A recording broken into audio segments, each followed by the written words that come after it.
Are there fissures in the MAGA movement on Jeffrey Epstein, the Ukraine war, and immigration? Cracks have begun to emerge between the president and his fervent political base.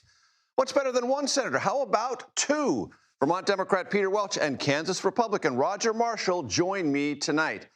Plus, an octagon on the South Lawn. President Trump's promise to bring a UFC event to the White House fuses sports, culture, and his macho political brand.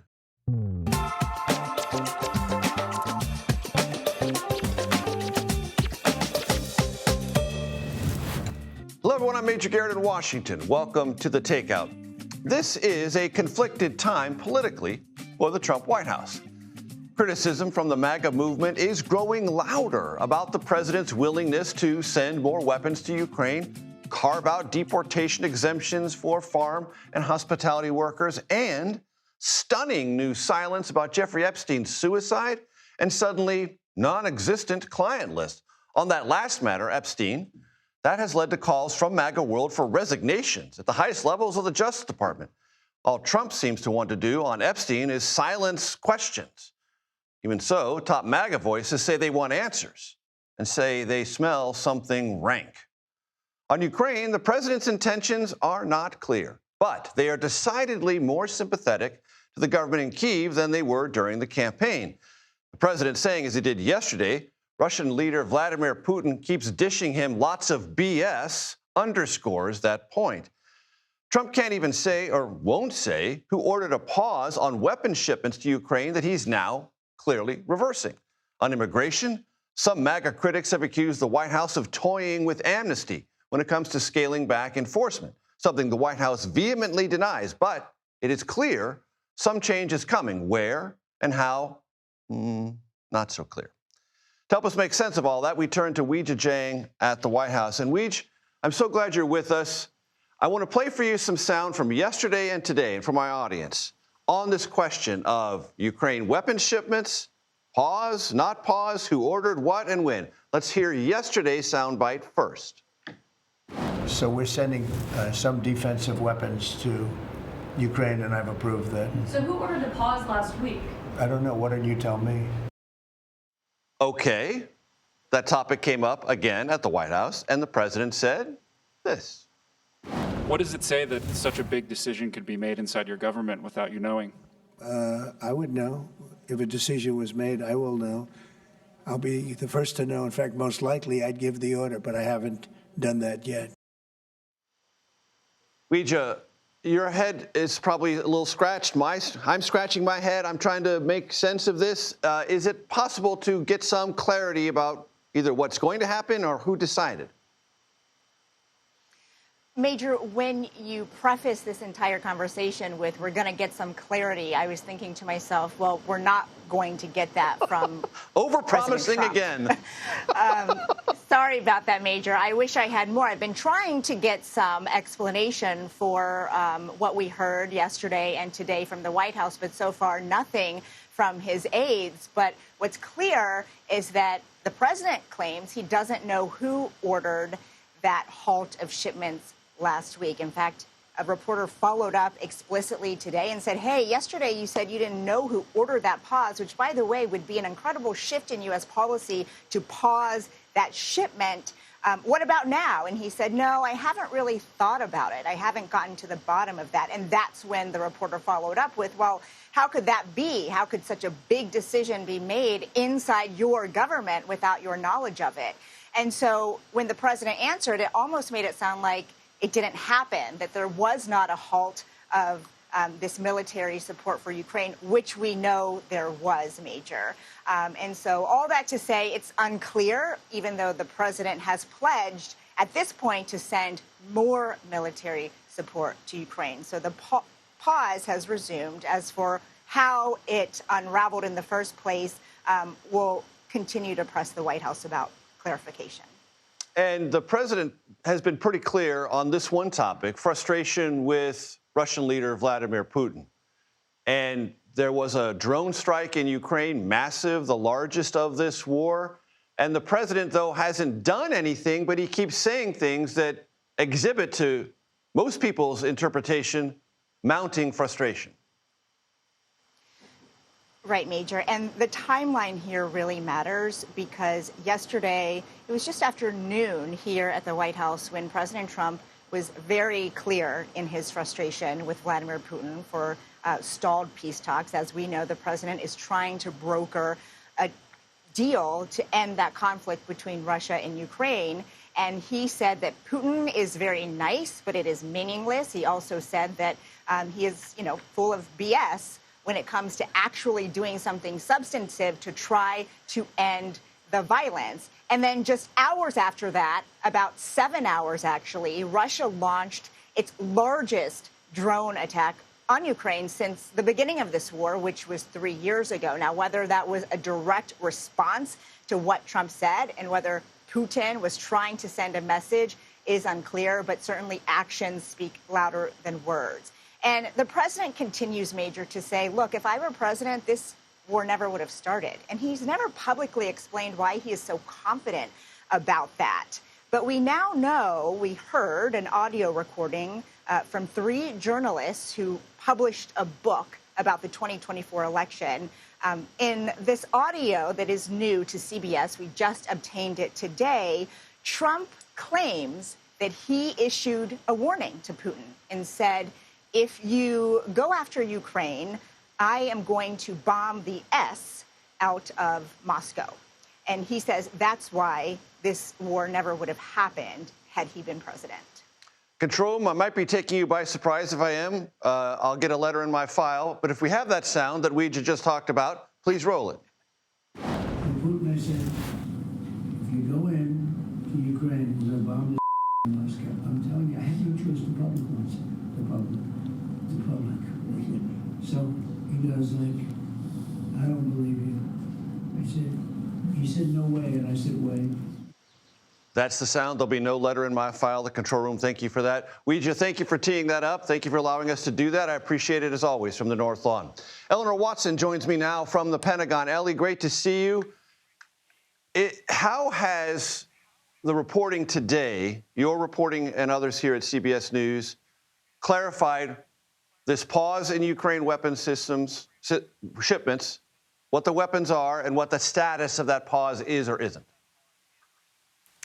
Well, Major, what we know right now is that the Pentagon did order a review of all of the weapons it sends to countries around the world. And in the course of that review, somebody, and the Pentagon is not saying who, authorized a pause on certain shipments to Ukraine. According to the president, who is giving confusing answers, but yesterday he said, when asked about this, that he did not know who ordered the pause, and he appeared to be caught flat-footed by the decision. This is not the first time the Trump administration has paused shipments to Ukraine, but the earlier pauses were part of a pressure campaign to get Europe to give more weapons and to get Ukraine to come to the negotiating table. This pause, however brief, does not appear to be part of a pressure campaign. It looks more to be like poor timing because it came at the exact same time President Trump was starting to show he was losing patience with Russian President Vladimir Putin, who, instead of winding down the war, as President Trump would like to see, Russia is increasing its summer offensive.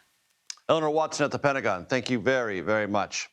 Earlier today, I spoke with Kansas Republican Senator Roger Marshall about this issue around weapon shipments, Ukraine, and a lot more. What I'm comfortable with is that President Trump and I are tired of the dying, that over 1 million people have died, and we want this war to end. I certainly understand that Mr. Putin has once again rejected any type of meaningful peace, and certainly I understand that we need to give more weapons, most likely to Ukraine, to try to force Putin to the table. I think we need to double down on our sanctions right now. As far as a day-to-day moment, I'm not on the committee of jurisdiction, right, but certainly I agree with President Trump on the goal here. It sounds like you and the president have evolved a little bit on this, seeing more of Putin as less willing to do this and the need to help the Ukrainians gut it out for a while longer. Yeah. So, is that a fair characterization? I think that's fair. I'm very frustrated we ever ended up here. This should have never happened. We could cry about that spilled milk. I just felt under the Biden administration is that we were going nowhere quickly, that he was not enforcing sanctions, that he was always a day late and $1 short. I think President Trump has pushed very hard for a peace agreement and frankly is just treading water himself right now. Speaking of sanctions, as you know, Lindsey Graham, chairman of the Budget Committee, has a sanctions bill against Russia that would go straight at the energy sector. He says there's more than 80 senators. That means Republicans and Democrats on board. Are you on board? Are you waiting for the president to give you a green light to do that? I've tried to give the president maximum flexibility to finish agreement. 2 or 3 weeks ago, I thought we were getting very, very close, so I held off. I think at this point, in this moment, if I had to vote right now, I would vote in favor of it. You would? I would. Of those sanctions? Yes. That's an important thing. Absolutely. Okay. Absolutely. I think that there's much more that we could do. These are the sanctions I asked President Biden to put on even before the war broke out, doubling down on the energy sector of the banking. So if I hear you correctly, the Russian government better understand that the patience in the Republican Senate conference is wearing thin. You know, absolutely. Again, we want the dying to stop. I think that NATO's made some mistakes going forward. I think that we need to look at it through Russia's eyes just a little bit. Much like the United States couldn't tolerate Russian missiles in Cuba, I think Russia feels like they cannot tolerate NATO that close to them as well. I think this was a self-induced error on NATO's part, but nevertheless, here we are today, and we're going to try to clean up the mess. One other thing that happened this week. Are you satisfied with what you've heard from the Justice Department about Jeffrey Epstein?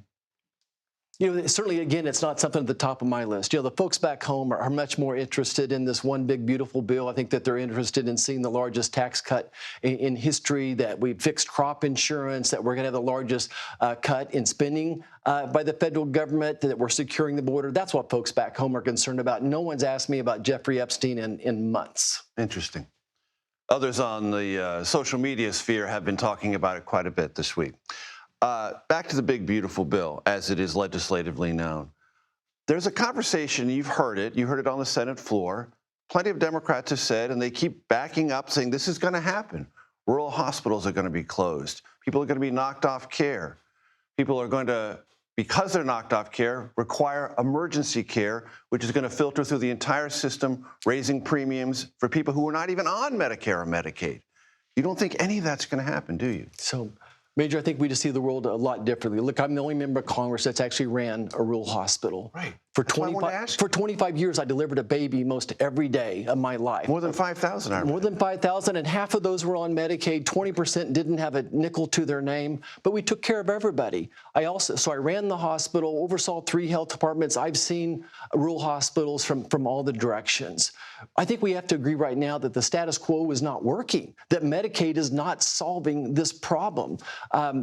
There's so many things are wrong. What's wrong with rural hospitals right now is 2 things. Number one, those counties have lost population. Maybe 50% of their population is gone. And the second thing is just a horrible economy. The last 4 years, we had a horrible agriculture economy. Last year, the biggest drop in net farm income in my lifetime. Now, fortunately, things are looking better right now, but those hospitals are a reflection of their local economy. They don't drive the economy, they're a reflection of it. So when you lose your population, when you lose your economy, they're going to struggle. Think about this. There's 1,400 critical access hospitals across the country. 60% of them are losing money right now. 60% of the 1,400 critical access hospitals are losing money right now. We've not done anything different, right? To the tune of $600,000 a year is what they're losing right now. Medicaid is not working. Rural hospitals depend upon Medicare, not so much on Medicaid. So the status quo is not working. We have to figure out something different. And this bill will not harm or accelerate or exacerbate the problem you just statistically described. I think this bill will help solve it. It's going to be a bridge to the future. Look, walk me through that. Yeah, so only 5% of Medicaid spending goes to rural hospitals. Okay. It's a very, very small amount. So what I've fought for, and really this goes back to sitting down with Dr. Oz on New Year's Eve saying, what are we going to do for rural America? And I said, we need a fund set up for rural hospitals and for community health centers as well. When working with MAGA, with Secretary Kennedy, one of my 3 pillars is meaningful, affordable access to health care. So really, we got to go to primary care to really solve this problem. In the Medicaid population, you think about 90% of the spend is on 6 or 7 chronic diseases: heart disease, hypertension, obesity, diabetes, cancer, or I'm missing Alzheimer's and depression. We've got to get ahead of those. You know, my vision is to beef up the community health centers and give them meaningful primary care. Just because you have Medicaid doesn't mean you have access to care. A fourth of physicians do not accept Medicaid. Reimbursements are too low. And at least another group of that are, through their schedule, delay the care for those people well. They'll give you an appointment, but 6 months from now. So my patient I'm seeing in the ER with chest pain or with a neurological problem, I can't get her into a specialist for 6 months because she has Medicaid. So we need something besides Medicaid. Medicaid's the most broken system. We've seen it grow and grow. We want to protect Medicaid. We want to preserve it. We want to make it better. Roger Marshall, it's been a pleasure, sir. Good to see you. Thank you. You're always welcome here. Thanks for coming back. You bet. As you know, and I hope love, this is a TV show, but it's also a podcast. That means you can catch my full interview with Senator Roger Marshall on the Takeout's YouTube page. Still to come, turning the White House grounds into a mixed martial arts venue, how a potential, keyword, potential, UFC event would give President Trump an unconventional way of connecting to his fellow fight fans. Elon Musk's AI chatbot goes on an anti-Semitic rant. X's CEO steps aside. It has been a very busy day at the company formerly known as Twitter. And from Texas to Vermont, risks from extreme weather increase. Vermont Senator Peter Welch says it's time to overhaul FEMA to cut red tape and tailor relief programs to the needs of local communities. The senator joins me next here on The Takeout.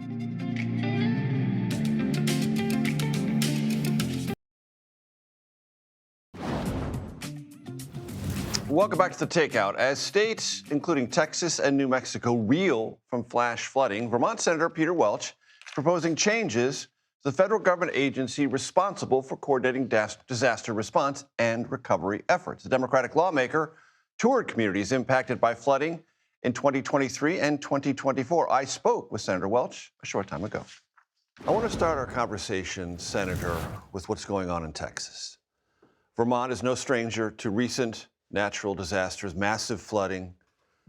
What are your thoughts about what Texas is going through and what it says about the future of the Federal Emergency Management Agency, which, as you know, President Trump has said he effectively wants to disband? Well, first of all, Texas is so heartbreaking because kids in camps got swept away. So these disasters have a lot of human suffering, but when it's kids, that's really brutal. And then, you know, the river rising like 26 feet in 45 minutes, not a chance. The Weather Service person who normally would be trying to get the warnings out apparently was a victim of Doge. But the idea that the president is talking about getting rid of FEMA, Secretary Noem the same. They can do that when they pass an executive order stopping flooding, stopping natural disasters. Then we'll have a conversation. We have to have FEMA with Texas, North Carolina, Tennessee, of course, Vermont. This is the anniversary of floods we had a year ago on the same day that we had a flood 2 years ago. So we absolutely need FEMA, but FEMA needs to be reformed, not abolished. How does it need to be reformed? I've seen op-eds that you've written. You are complimentary of what FEMA does to put things in position ahead of time, what it does immediately after a disaster, but the longer-term reimbursement and other financial assistance. Could that be dealt with differently? Yes. Rely on local control. Empower local officials. Empower the local communities, to make decisions about what needs to be done and when. Have them have much more authority over the expenditure of funds that are authorized and be able to do the day-to-day work that's required over a sustained period of time. Let me give an example. Like in Lyndonville, Vermont, Stannard, Vermont, there's like 300 people in that community. They have to get permission from Puerto Rico about the size of stone that they'll use to repave a road that was washed away. Okay, so just think about that. You've got folks who are local officials and they want to act. They've got their community residents saying, when are we going to get our road back so I can get home or get back out in the fields? And you have to go through this incredible process of getting permission. Who should make the decision about whether you use a 18-inch culvert or a 36-inch culvert, right? It's the local people who are going to be affected by the decision. So my view here is that you've got to take advantage of that incredible energy at the local level where people feel an acute sense of responsibility and urgency to get the show back on the road. Now, all we'd have to do, I think, is we'd have to have accountability, because local officials who are empowered, in my view, to make these decisions have to be responsible. Right. But instead of having accountability by micromanaging the size of the culvert, you have oversight so that there's hell to pay if local officials abuse the discretion that they should have, in my view, decision-making authority and flexibility. This administration, as you know, has talked about block grants, just big money, one big check, give it to the state, give it to the locals, let them do whatever they want to do. No, because the block grant really is an excuse for having the federal government back out and not address the reality of what the situation is with this particular natural disaster. I mean, you had Hurricane Helene in North Carolina. You have this horrible situation on the Guadalupe River. You had our floods. And you cannot predict exactly what that is going to be. So there is always a budget question that is the job of Congress to supplement the disaster relief fund that's based on the real world of what disasters have occurred. So the bottom line here is I don't trust this so-called block grant, because I think it's essentially just moving the responsibility back to the states. When President Biden was in charge and you had a majority in the Senate, your side effectively rolled Republicans on the American Rescue Plan and the Inflation Reduction Act. How did it feel to get rolled on the big, beautiful bill? Pretty bad. I mean, first of all, using this reconciliation process, which is now the norm, is essentially given up on bipartisanship. It has. And I find that to be not only emotionally disturbing, because I like to work with anybody who's wanting to solve a problem, but I think potentially really threatening to the well-being of our democracy, because the big challenges we face, like making an affordable healthcare system, we have to do that whether you voted for Trump or you voted for Harris. Having a FEMA operation that works, these floods, they go to red state Texas or they come to blue state Vermont. So the challenge— 27 events last year that cost more than $1 billion. Yeah, there you go. Each. Exactly. And my point here is that these things that are having an impact on our lives and our security, they really have equal opportunity pain. This bill that was just passed, just Republican votes, is going to inflict pain in a bipartisan basis. I mean, the cuts to health care through Medicaid, the progress we've made on opioid addiction reduction, that's a significant result of the expenditures that we've made through Medicaid. So we're putting in peril this horrible scourge of opioid addiction rising instead of diminishing that has affected rural areas, red or blue. So I'm extremely concerned about this, but I do believe it's absolutely important that all of us who believe in bipartisanship, as a way of making our democracy stronger, as a way of coming up with solutions that are beneficial, regardless of your political belief, that we've got to try to do our best to get the Congress to function again in a way that it must in order to be helpful to American people. Senator Peter Welch, Vermont, Democrat. Thank you. Pleasure to have you here. Thanks so much. Thank you. A little bit of a rinse and repeat. You can catch my full interview with Senator Peter Welch on the Takeout's YouTube page.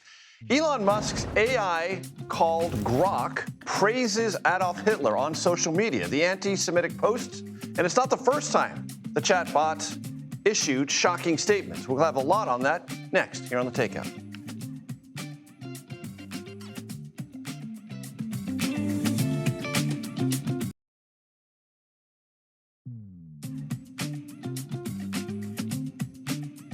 Welcome back. Here is a look at what else we and now you are watching this evening. And we have a new development to what we discussed at the very top of the show. A U.S. official tells CBS News' Eleanor Watson that the United States has resumed the flow of some weapon shipments to Ukraine. This follows a temporary pause on shipments that, as we mentioned at the top of the show through Eleanor Watson's reporting, caught the White House flat-footed. EPA leadership under President Trump has turned a skeptical eye, to put it mildly, to climate change and perhaps also to climate control. CBS News' Jennifer Jacobs and Tracy Wolf report that for 3 weeks, temperatures inside EPA headquarters here in Washington have risen to well above 80 degrees. Staff members have received emails explaining that air conditioning repairs are underway and that the administration is trying to reduce energy consumption. NVIDIA is the most valuable company in history. the AI chip giant has beaten out Apple and Microsoft to become the world's first $4 trillion public company. Its value skyrocketed thanks to its leading role in powering the artificial intelligence boom. In fact, the company is now so valuable, it is worth more than the combined value of the Canadian and Mexican stock markets. Elon Musk's AI chatbot, known as Grok, made several anti-Semitic posts on X, including praising Adolf Hitler. The comments have since been deleted. Just days ago, a revamped version of the chatbot was released, and on Friday, Musk touted this upgrade, writing, quote, "You can see it there. You should notice a difference when you ask Grok questions."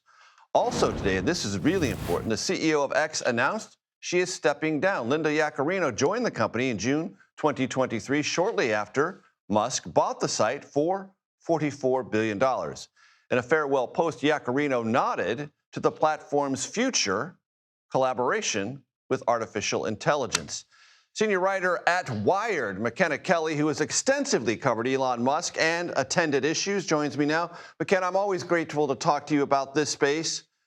Catch my audience up on what happened with Grok and its potential implications and what it might mean for an improvement that still spits out anti-Semitic rants.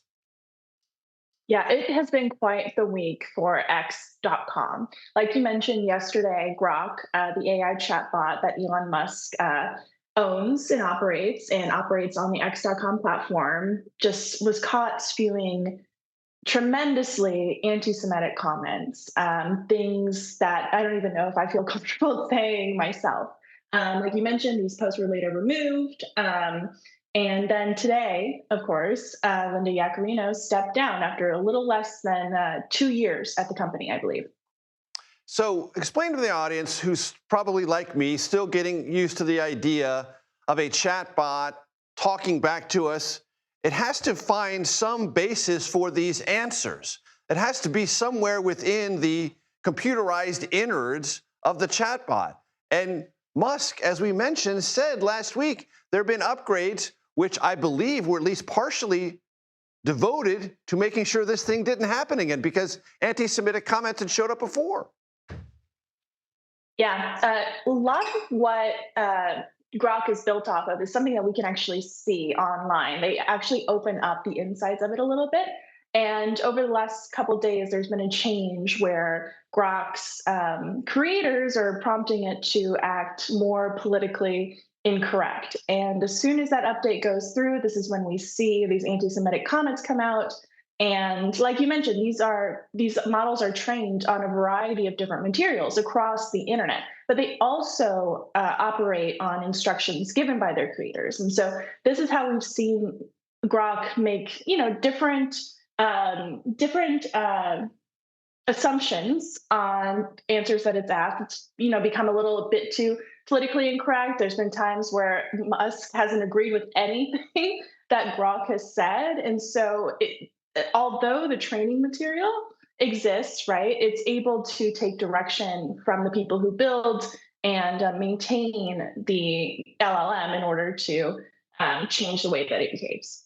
LLM, large language model. Talk to my audience about Linda Yaccarino and how big a deal, or maybe not a big deal, her departure means for the future of X. Yeah, Linda Yaccarino was brought on from NBC Universal. She was a huge ad executive about 2 years ago. I think it was about 6 months after Elon Musk took over X.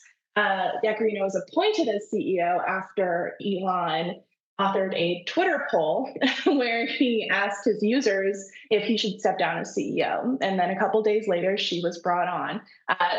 Through the last 2 years of her tenure, she's basically maintained a lot of the business operations, while Elon Musk has said that he focuses primarily on the product and gets to get his hands dirty in the technical side, whereas Linda Yaccarino is more operating the advertising side and trying to bring advertisers back to X, something where as soon as Elon took over the app and the website, as we know, a lot of advertisers fled the company. And even a few months after that, I believe it was at a DealBook summit, Elon told advertisers to go F themselves. So she had a lot of repair work to do over the last couple of years. McKenna Kelly, always a pleasure to have you. Thank you so very much. Thanks for having me. Renewable energy tax credits cut. Drilling and mining for fossil fuels on federal lands boosted. What will be the climate fallout from President Trump's new budget and economic law? We're going to explore that extensively next here on the Takeout. Take a look.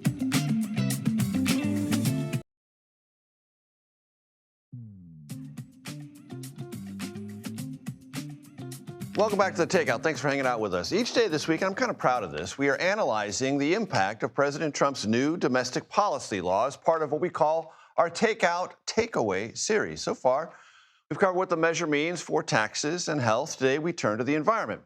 Now, for context, there are about 8 million energy jobs writ large in the United States, including more than 3 million jobs in the clean energy sector, like solar and wind, renewables. The president's new law is ending tax credits and incentives for this sector. That's expected to result in some pretty substantial job losses. Also of note, this law went into effect on the same day that flash floods slammed central Texas. More than 170 people still missing from that. At least 120 have been confirmed dead in that natural disaster. And just yesterday, you probably saw this video, at least 3 people were killed by flash floods in New Mexico. Experts tell us that these kinds of natural disasters are becoming more common and more extreme as a result of climate change. According to NOAA, there were 27 confirmed weather or climate disaster events last year alone. The financial losses exceeded $182 billion. For more on all of this, I'm joined now by Michael Grunwald. He is the author of a new book, We Are Eating the Earth, The Race to Fix Our Food System and Save Our Climate. Michael, it's great to have you here. Thanks so much for joining us. Thanks, Major. Big picture question.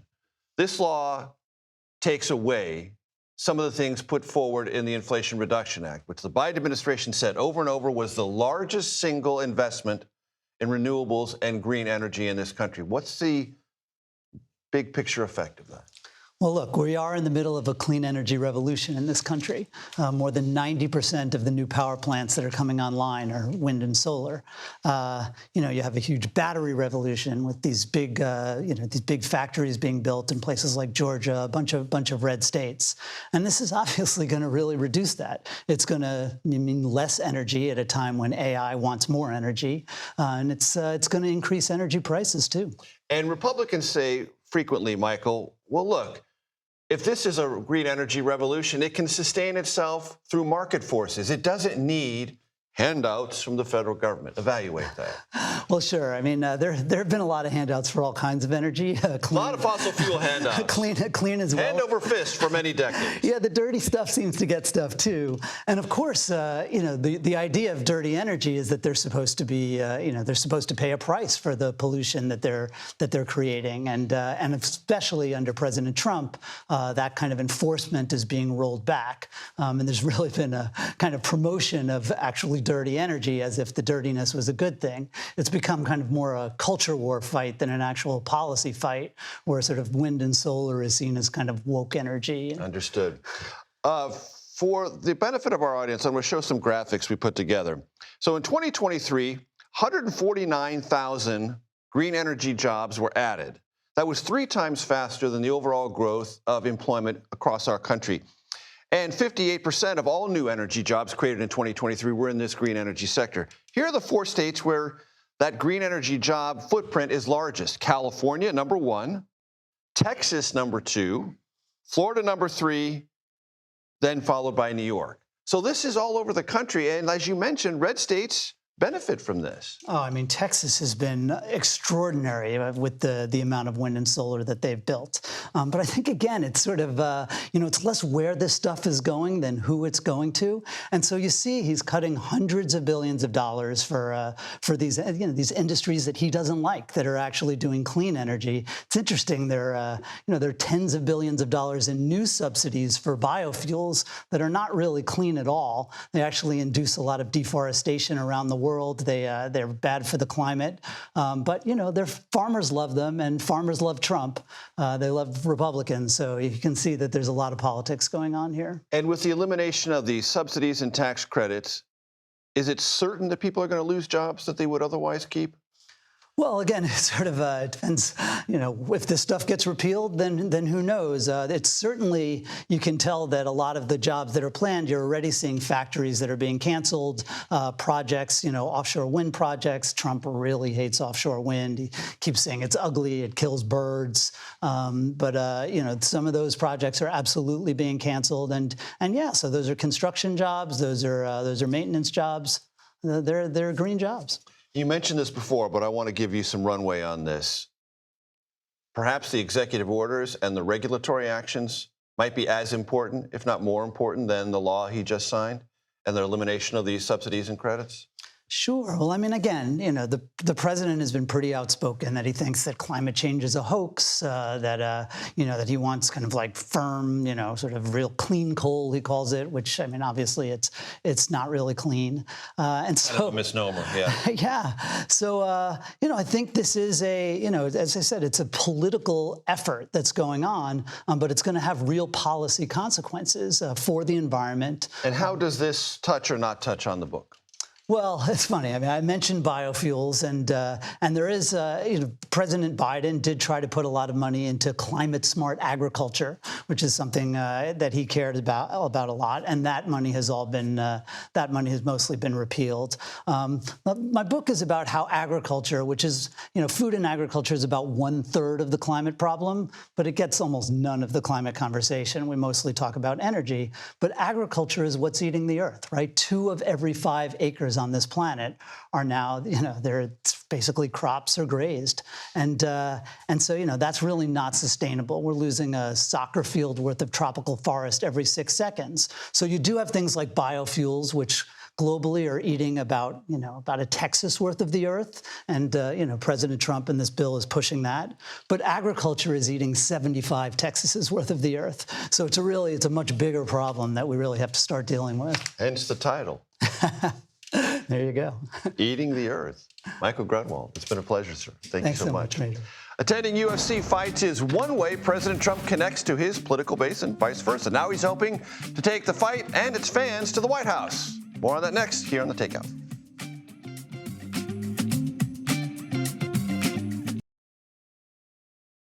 After winning my first race, I became passionately obsessed with cycling. And as an American, I believe that if I worked hard enough, anything was possible. That is 3-time Tour de France winner Greg LeMond. Speaker Mike Johnson awarded him with the Congressional Gold Medal. LeMond became the first non-European professional cyclist to win the Tour de France in 1986. Congress approved the medal for LeMond back in 2020, but the COVID pandemic, you remember that, delayed the ceremony until today. I'm in the tough guy business. And this man is the toughest, most resilient human being that I've ever met in my life. That was UFC boss Dana White at last year's Republican National Convention. President Trump, it took a while for this to develop, but it really has taken on kind of a life of its own, tied his political brand to the organization that is the UFC and to a certain extent the WWE and its macho reputation. Trump is a mainstay at matches and last week announced plans. We're not sure how serious he was, but he announced them anyway to host a UFC match at the White House to celebrate America's 250th birthday on July 4th, 2026. Already, some of the sport's biggest figures like Conor McGregor and John Jones, who are inactive or retired, are hinting at a return just for this particular event. Ben Folks joins me now. He covers the UFC for Yahoo Sports and the combat sports media company Uncrowned. Ben, thanks so much for making time for me. I appreciate this. Let's start with this thing that President Trump talked about last week. A UFC event, I imagine, on the South Lawn of the White House. What might that look like? Well, we've seen MMA events on unconventional grounds before, never quite like this. Strikeforce, another now defunct MMA organization, once ran an event at the Playboy Mansion. So it's not as if that kind of thing is completely unprecedented. However, you'd have to imagine audience setup, security, all that kind of stuff would be completely different for something like this. The thing that is not so different is that the UFC is already very comfortable spotlighting Donald Trump when he shows up to these events, especially the numbered pay-per-views that he's been a fixture at recently. They've really tied themselves there. And so it seems the UFC would be pretty comfortable doing something like that. All Donald Trump had to do was kind of speak it out loud, and the UFC seemed like they were eager to jump it to make it a reality.